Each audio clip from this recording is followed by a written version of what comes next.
You're listening to my WorldNet Daily exclusive audio article.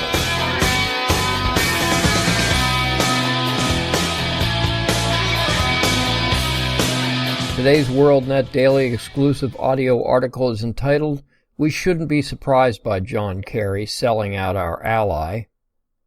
If you're surprised by recent revelations of John Kerry, America's Climate Czar's actions, you don't know John Kerry. Quote, the newspaper, the New York Times, reported that the audio revealed that Kerry had disclosed sensitive intelligence about Israel to Iran Foreign Minister Mohammad Javad Zarif, unquote. According to the leaked audio, quote, former Secretary of State John Kerry informed him that Israel had attacked Iranian interests in Syria at least 200 times. To his astonishment, Zarif said, unquote, the New York Times reported. If you're surprised that the former Obama Secretary of State, now a member of the Biden administration, contacted one of our most hated enemies, Iran, and outed one of our closest allies, Israel, you don't know the traitorous John F. Kerry. This is a pattern of the smarter than you and I, haughty John Kerry, hat tip, Rush Limbaugh.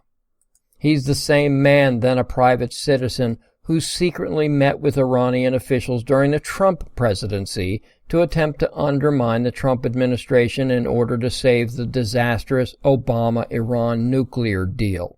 Of course, none of the Trump people knew a thing about it.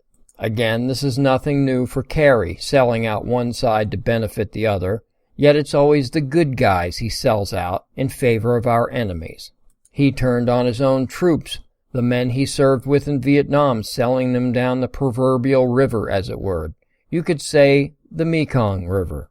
Swift Boat John been doing this type of thing since coming back from Vietnam and selling his fellow servicemen out as barbarous murderers.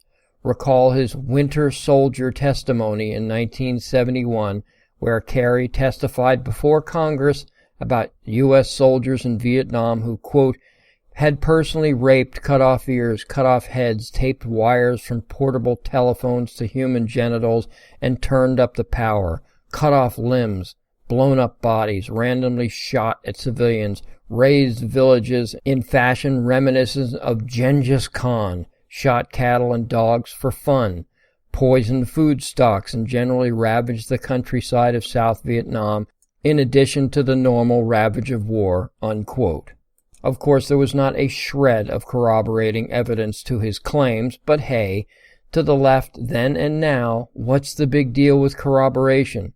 Kerry knew long before Rush Limbaugh began repeating it that, quote, the nature of the evidence is irrelevant. It's the seriousness of the charge that matters, unquote.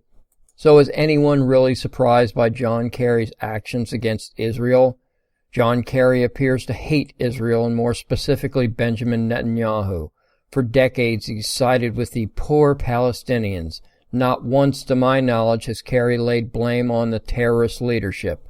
No attacks on Israel are ever the fault of the Palestinians, Hamas, or Hezbollah. It's always Israel's fault that they dare to strike back. Still, one could say that John Kerry can't help himself. He had a great friend and mentor, the late but not great Ted Kennedy, who may have shown him the way. Recall that in the 1980s, old Teddy did something very similar to the Reagan administration, of which he despised. In a 1983 televised national address, President Reagan announced the intention of developing the, quote, Strategic Defense Initiative, unquote, or SDI, an anti-ballistic missile program that was designed to shoot down nuclear missiles in space, otherwise known as Star Wars. Kennedy was, quote, so opposed to Ronald Reagan and his policies that the senator approached Soviet dictator Yuri Andropov, proposing to work together to undercut the American president, unquote. Could Kennedy be the swine that Kerry patterned his behavior after? Not sure, but it sounds eerily familiar to Traitor Kennedy's M.O., does it not? Now, for the rest of our allies around the globe, how many of them will trust America to be the confidant that they thought we were? In years to come, how many will now simply pass on joint secret military operations knowing that they too could be sold out by Kerry or 100 other American-hating radicals in the Biden administration. Thank you for listening.